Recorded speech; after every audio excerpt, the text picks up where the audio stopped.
أعوذ بالله من الشيطان الرجيم. بسم الله الرحمن الرحيم.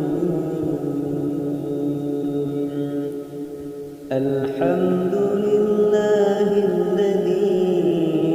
أنزل على عبده الكتاب ولم يجعل له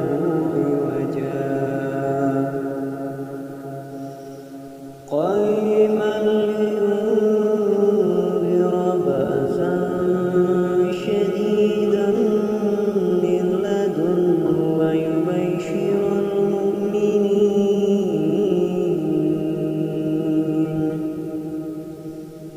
ويبشر المؤمنين الذين يعملون الصالحات أن لهم أجرا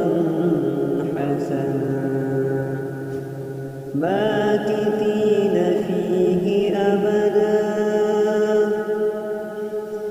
وينذر الذين قالوا اتخذ الله ولدا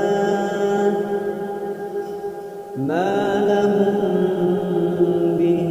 من علم ولا لآبائهم كبرت كلمة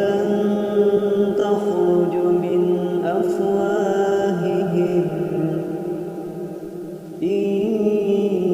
يقولون إلا كذبا فلعلك باخع نفسك على آثارهم إن لم يؤمنوا بهذا الحديث أسفا إنا جعلنا ما على الأرض زينة لها لنبلوهم أيهم أحسن عملا وإنا لجاعلون ما عليها صعيدا جرزا أم حسبت أن أصحاب الكهف والرقيم كانوا من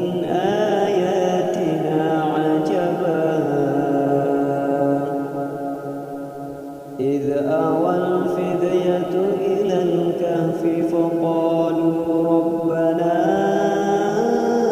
آتنا من لدنك